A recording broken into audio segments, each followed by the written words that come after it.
Well, what we saw today is why the American people hate politics, hate Washington, and hate Congress.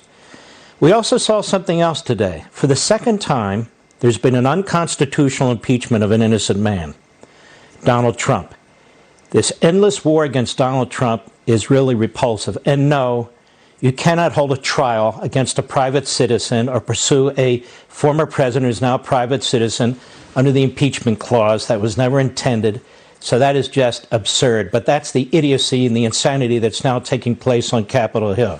A couple of things. Number one, Gerald Nadler. Gerald Nadler was leading the forces for impeachment again on the floor of the House, divvying out time like handing out lollipops. We heard no evidence whatsoever that the president incited anything, which I'll get to in a minute. But I want to remind people about Gerald Nadler and the Democrats and a former president by the name of Clinton. On his last day in office, President Clinton acceded to Gerald Nadler's request to commute the sentences of both Linda Evans and Susan Rosenberg. Who were they? Evans, arrested with 740 pounds of dynamite intended for, among other targets, the Capitol building, had 24 years left in her 40-year sentence when Clinton pardoned her at Gerald Nadler's request. Rosenberg, arrested for weapons possession, had 42 years yet to serve on her 58-year sentence. Now, it is a sick irony to watch Gerald Nadler stand there and everybody pat him on his rather substantial head about him going forward with impeachment of an innocent man who didn't incite anything. So that's number one. Number two, high crimes and misdemeanors. This is their report, ladies and gentlemen. It's 76 pages, 26 pages of which are an appendix to news articles, to essays, to speeches by former colleagues. There's not one sliver of evidence of inciting an insurrection of any kind in this document. 50 pages, basically an op-ed. Historians are going to look at this and say, what kind of a moron wrote a document like this? Has anybody read it? No. Now, what else do we know? We know, thanks, believe it or not, to the New York Times and the Washington Post, and they don't mean it, that there were preparations in advance of this rally, in advance of the president ever going to the mall and giving a speech to attack Capitol Hill. There were militia and others who were arming up to attack the Capitol building. Now, how do we know this? We know it because the FBI knew it. We know it because the great NYPD knew it. A Virginia FBI office in Norfolk informed the Washington FBI and the Washington Department of Justice. They gave it out to the Terrorism Task Force. What did they do with this information? We don't know.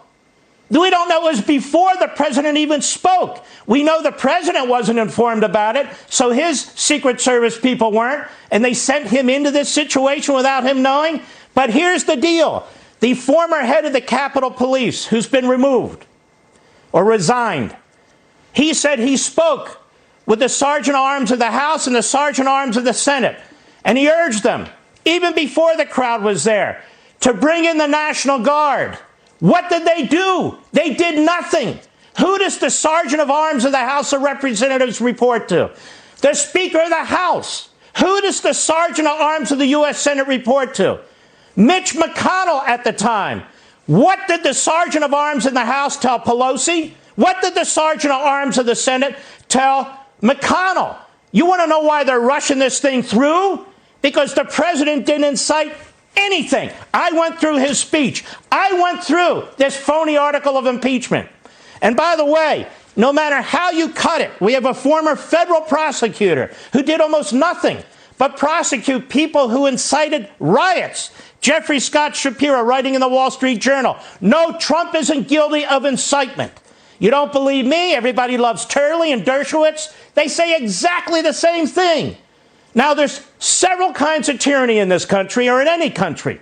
We saw tyranny last Wednesday when there was armed individuals who attacked the Capitol building. I was sitting next to my wife, Julie, and I said to her, since when the hell do Trump supporters have tear gas masks and helmets and are pulling out hammers out of their backpacks?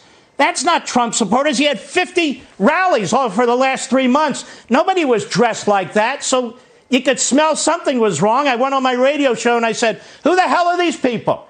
We need to find out who they are. They were violent militia types or military types. Who the hell knows who they were? But now hundreds of thousands of Trump supporters are painted with a brush. We're supposed to now be re-indoctrinated, according to MSNBC. We're all supposed to lose our jobs. We're supposed to be on hit lists.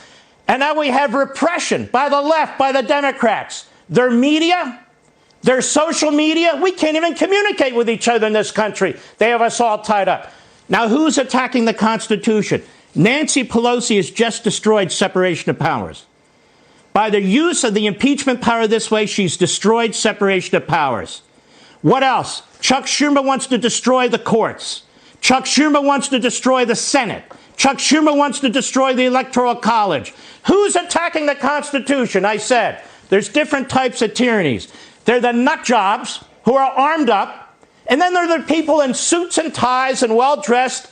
They look really good, they have perfume and cologne on, and they show up in Congress. We have a tyranny of the legislature. The American people saw two tyrannies this week. One today in the House of Representatives, and one last week outside the Capitol building. One other thing. I don't want to hear any lecture from any leftist, whether they're in the media, whether they're in politics, whether they're in entertainment, or the corporate boardrooms about violence. We conservatives, we Trump supporters, have been announcing violence from day one. You sit there and you decide if you agree with the result. You sit there and decide if you agree with the name of the organization. You're giving millions of dollars to an anarchist, Marxist, violent group called Black Lives Matter. You're painting the roads with their name. The Washington Post, even when it did this story on this pre-planning militia activity, it treated Antifa and Black Lives Matter really like they were the PTA for some school or something. You either oppose violence or you don't. You either support the Constitution and you don't. And the problem with the left is they cherry pick, which means they support nothing that's principled and righteous. Remember Nancy Pelosi? The president sends in federal law enforcement to protect a courthouse in Portland. That's part of our government under attack for 100 days. She calls them stormtroopers. Her number 2 or 3, Clyburn, calls them stormtroopers. They talk about defunding the police, that they are systemically racist. You don't hear that now.